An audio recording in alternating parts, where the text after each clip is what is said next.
हम्म, तो दिन की स्टार्टिंग में मैंने लिया जीयू में ट्रेड, फॉरेक्स में ट्रेड। तो मेरे ओवरऑल जो मेरे बायस थे वो थे, ओवरऑल देखा जाए तो ये अप ट्रेंड है और रिट्रेसमेंट डाउन साइड है, और यहाँ पे मैंने एक बॉक्स मार कर रखा है, वो फेयर वैल्यू का रिप्रेजेंट करता है। अकॉर्डिंग टू मेरे हिसाब से लोअर टाइम फ्रेम पे जाए तो उधर एक छोटा सा देखा जाए तो डाउन ट्रेंड है, इधर एक छोटा सा देखा जाए तो डाउन ट्रेंड है, डाउन ट्रेंड है, डाउन ट्रेंड है, और ये रिट्रेसमेंट है टप साइड। लेकिन अगर ओवरऑल अपने बिग टाइम फ्रेम के हिसाब से देखें, ओवरऑल अगर अपने बिग टाइम फ्रेम के हिसाब से देखें ओवरऑल, तो ओवरऑल है ये अप ट्रेंड, फिर रिट्रेसमेंट डाउन साइड। अब ये मेरे हिसाब से कैसे जा सकता था, या तो इस या तो ये जो हायर हाई है यहाँ पे, या तो यहाँ पे जो एक मार्केट ने लोअर हाई बनाया, सॉरी लोअर हाई बनाया, या तो इसको ब्रेक करता और ये जो फेयर वैल्यू गैप है इसको डिसरिस्पेक्ट करता, तब आगे जा जाता। जो मेरी आइडियोलॉजी थी, ये मेरी आइडियोलॉजी थी इसमें, और एक्चुअली ये बढ़िया थी। लेकिन बस दिक्कत कहाँ हो गई मेरे में कि जब ये वाला जब क्लोज़ हुआ ये वाली कैंडल, तो मेरे को लगा कि अप साइड पे क्लोज़ हो गया, और मैंने according to short time frame मैंने एंट्री ले ली। According to short time frame जहाँ पे मैंने एंट्री लिए, फिब के अकॉर्डिंग मेरे वो थे ऑलमोस्ट फिब के क्लोजेस्ट मेरे टीपीज थे। तो जो आवरली कैंडल दिखाई मैंने, ये वाली अबव क्लोज हुई एशियन सेशन हाई के, एशियन सेशन हाई के। अब मेरे को लगा अप साइड पे जाएगा प्रॉपर, और जो कि ठीक भी था अगर अबव क्लोज होती। लेकिन यहाँ पे फिर अगर हम यहाँ पे फिर वैल्यू गैप को देखें तो फिर वैल्यू गैप को रिस्पेक्ट नहीं करा, मतलब सॉरी फिर वैल्यू गैप को डिसरिस्पेक्ट नहीं करा, फिर वैल्यू गैप को डिसरिस्पेक्ट करके डाउन साइड की तरफ फॉल हो गया। और ओवरऑल देखा जाए तो मेरे बायस ये भी थे कि ये जो हमको लोज दिख रहे हैं, ये एशियन सेशन प्लस में आवर ये लंदन सेशन, एशियन सेशन, और जो रिसेंट में जो ये वाला बना था, ये वाला लो था। तो ये वाला लो स्ट्रॉन्ग बायस थे। जब मार्केट जस्ट ओपन हुई तो यहाँ पे अब हम देखेंगे तो भयंकर यहाँ पे ये डाउन बेरिश ऑर्डर फ्लो की तरफ प्रॉपर कंटिन्यू था। बेरिश ऑर्डर फ्लो 5 मिनट पे था।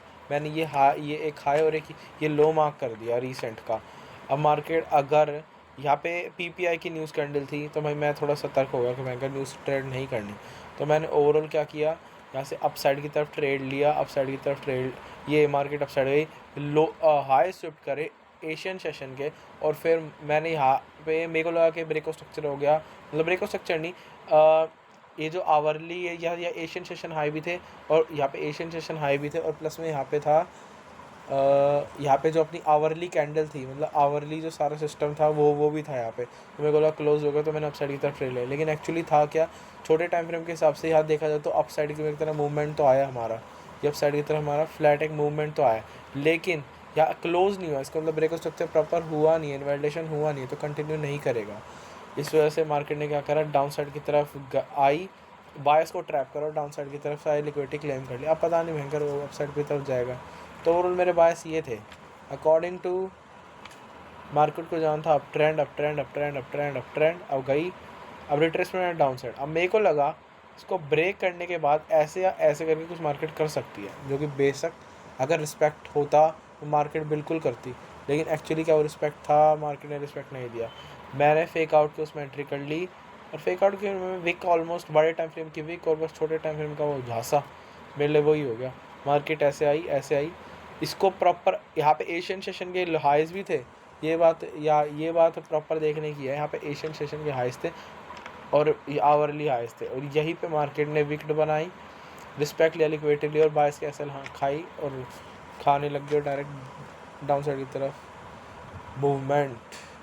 तो ये थी आज की फॉरेक्स की ट्रेड। अब बात आ जाती ईएस की। ईएस मतलब अपना इंडेक्सेस की। इंडेक्स में यार पता नहीं यार मेरा इतना रिदम बैठा नहीं, वरना मैं प्रॉपर मेरी अच्छी रिदम इंडेक्स में ही है। फॉरेक्स में भी थोड़ा कंफ्यूज हो रखा हूँ। तो इंडेक्स में देखा जाए तो भाई इतना रैली होने के बाद नहीं, कभी प्योर फकिंग बुलिश है भाई। इसको बुलिश नहीं कहोगे तो क्या बेरिश कहोगे। इतना अप ट्रेंड है, प्रॉपर अप ट्रेंड है, मार्केट का प्रॉपर पता चला कि मैं अप ट्रेंड है, अप ट्रेंड है। यहाँ पे मैं लो रेजिस्टेंस लो हाइज मार्क कर लिया। अभी बस एक इंडेक्स ही कर रहा हूँ, को रिलेशन में दूसरे की बता दूंगा। अभी यहाँ पे अपने इक्वल हाइज हैं जो कि हमें यहाँ दिख रहे हैं, equal highs low resistance high है जो यहाँ पे अभी दिख रहे हैं। अब मार्केट आई यहाँ पे, तो मैंने सबसे ज़्यादा तो भयंकर हाइज एंड लो क्लोजेस्ट जो मार्केट की लिक्विडिटी थी ना वो मार्कआउट कर ली, ठीक है। अब मेरे अकॉर्डिंग तो देखो यार, इतना रैली हो रखा है, एक्चुअली इतनी रैली हो रखी है, और फेयर वैल्यू गैप की, मैं मार्केट की स्टार्टिंग में मेरी आइडियोलॉजी बता रहा हूँ, ये तो ES है, ये इतनी लिक्विडिटी है नहीं, और यहाँ पे प्रॉपर दिख रहा है कि भयंकर रिस्पेक्ट कर दिया मेरे के। जब मैं आया था ना तब ऐसा कुछ नहीं था, जब मैं आया तो यहाँ पे एक तो ये जो एज ए ग्रीन, ये वाली ग्रीन लाइन दिख रही है, ये थे मेरे क्या बोलते हैं लंदन लोज, यहाँ पे प्री मार्केट के लोज, यहाँ पे प्री मार्केट के हाइज़।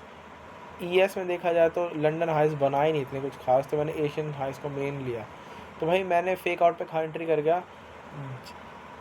नैस्डैक में देखे ना तो यही नैस्डैक दिखाता हूँ, नैस्डैक में यही ब्रेको स्ट्रक्चर जहाँ पे मैंने एंटर करा है ES में, यहाँ पे कैंडल ने बिलो क्लोजर वो दिया है, तो भाई मेरे को लगा यार अब ये वैलिड है, तो मैंने ES जो लैगिंग चल रहा था उस टाइम पे वो यहाँ पे शॉर्ट पे एंटर कर लिया, कि देखो यार इतनी हैवी क्वांटिटी में लो रेजिस्टेंस लिक्विडिटी है, इतनी हैवी क्वांटिटी, मार्केट इसको क्यों नहीं लेना चाहेगी।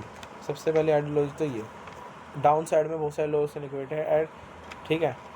अब मार्केट है, मान लो इसको ले लिया, इसको लेने के बाद अगर मार्केट अगर ऐसे आती है ना, तो मैं मेरे पास proper value in low risk liquidity जो स्मॉल टाइम फ्रेम पे है, फिर डाउन साइड की तरफ मूवमेंट लेने के बाद तब अप साइड की तरफ ये जो लोज है इनको लेती, तब प्रॉपर मैं तब मतलब बाय सेटिस्फाइड होते। लेकिन मार्केट ने क्या करा इस बार, मार्केट की गलती नहीं थी, मार्केट तो जैसे मूव करना चाहे वैसे ही करेगी, गलती इसमें मेरी थी कि मैंने क्या नहीं करा, मैंने ये नहीं करा मैं करके डायरेक्ट इस पे एंटर, बल्कि मेरी स्ट्रैटेजी के अकॉर्डिंग जब तक लिक्विडिटी या फेयर वैल्यू गैप का रिस्पेक्ट, और एक्चुअली रिस्पेक्ट दिख ही रहा था हमको फेयर वैल्यू गैप का, अपने ये 4 आवर के जो इतना बड़ा फेयर वैल्यू गैप दिख रहा है ना, ये 4 आवर का भयंकर पूरा फेयर वैल्यू गैप है, तो रिस्पेक्ट तो दिख ही रहता है 4 आवर के फेयर वैल्यू गैप से, और ये बुलिश ऑर्डर फ्लो भी हमारा कंटिन्यू था। अब मेरे को लगा भयंकर इसके ब्रेको स्ट्रक्चर आएगा तो फिर ये सारी लो रेजिस्टेंस लिक्विडिटी क्लेम हो जाएगी, लेकिन ऐसा कुछ हुआ नहीं, मार्केट ने जस्ट एक फेक आउट दिया, मे भी एक फेक आउट मैं कैप्चर नहीं कर पाया। अगर मैं जाना होता, मेरा ऐसा हंट होना ही होता ना, तो मैं ये करवा के ज़्यादा ऐसे करा, मतलब ज़्यादा वो होता, मतलब थोड़ा वो देखो कि यहाँ पे आइडियोलॉजी के अकॉर्डिंग बुलिश ट्रेंड है, शॉर्ट मैं एज ए शॉर्ट टर्म बाइस के लिए देखूँगा, तो शॉर्ट टर्म बाइस के लिए शॉर्ट देखे मैंने जो कि थे मेरे ये, अगर एशियन हाइस का स्विफ्ट होता तो डाउन साइड की तरफ फिर मैं मूवमेंट पकड़ने की कोशिश करता, हाई लो लिक्विडिटी क्लेम करता, और उसके बाद फिर अप साइड की तरफ रैली आती ना, तो ये और ज़्यादा मेरे लिए वैलिड होता। लेकिन क्या मेरी आइडियोलॉजी के अकॉर्डिंग मार्केट ने परफॉर्म करा? नहीं। क्या मैंने मार्केट के आइडियोलॉजी के परफॉर्म करा? नहीं। और मेरे बायस हो सकते थे, बुलिश तो देखो मैं था ही, बस मुझे ये कन्फर्मेशन नहीं थी। अब हैंकर मेरे को क्या पता था कि ये फेयर वैल्यू गैप है, इसका मार्केट मतलब प्रॉपर रिस्पेक्ट ही दे देगी। अब ये इसमें मेरी भी गलती है कि हैंकर इतनी सारी लो resistance, high time flame low resistance liquidity up side है ये वाली, तो उससे मेरी गलती ये है आज की कि मैंने क्या नहीं करा। ओवरऑल देखा जाए तो अप ट्रेंड है, ठीक है, अप ट्रेंड है, मार्केट प्रॉपर अप ट्रेंड में घूम रही है प्रीवियस प्राइस एक्शन से। अब यहाँ पे एक बहुत बड़ा फेयर वैल्यू गैप बना दिया, फेयर वैल्यू गैप बनाने के बाद मार्केट ऑलरेडी यहाँ पे आई। मेरी मेन स्ट्रेटेजी में कहा था फेयर वैल्यू गैप और लिक्विडिटी स्विप के बेसिस पे मुझे ट्रेड लेना है। फेयर वैल्यू गैप ऑलरेडी है, फेयर वैल्यू गैप ऑलरेडी है, और देखा जाए तो हमारा बुलिश ऑर्डर फ्लो है वो कंटिन्यू भी हो रहा है। तो अब इसमें हाइस का तो कुछ काम नहीं है ना, हाइस तो बस ऐसे लिटिल रिट्रेसमेंट काम कर सकते हैं, लेकिन मैं गधा भयंकर मैंने अपनी प्रॉपर स्ट्रेटजी के अकॉर्डिंग नहीं चला, और मतलब देखा जाए तो डिसिप्लिन नहीं रहा, ये भी कह सकते हो।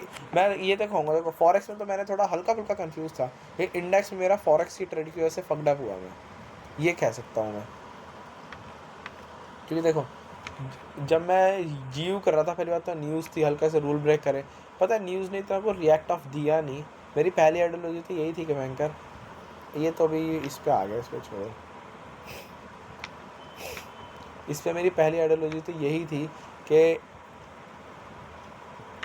अकॉर्डिंग टू हाइज या लोज देखना। लेकिन मैं तो भूल ही गया था यार कि फेयर वैल्यू गैप इतना बड़ा big S fair value gap है 4 आवर का, ये रिस्पेक्ट देगा और दे रहा है। एक्चुअली बस सिंपल ट्रेड था, फेयर वैल्यू गैप प्लस में सिंपल ट्रेड के देगा, सिंपल ट्रेड था, इतना बड़ा फेयर वैल्यू गैप, इसके 50% का रिट्रेस, प्लस में अब छोटे टाइम फ्रेम पे,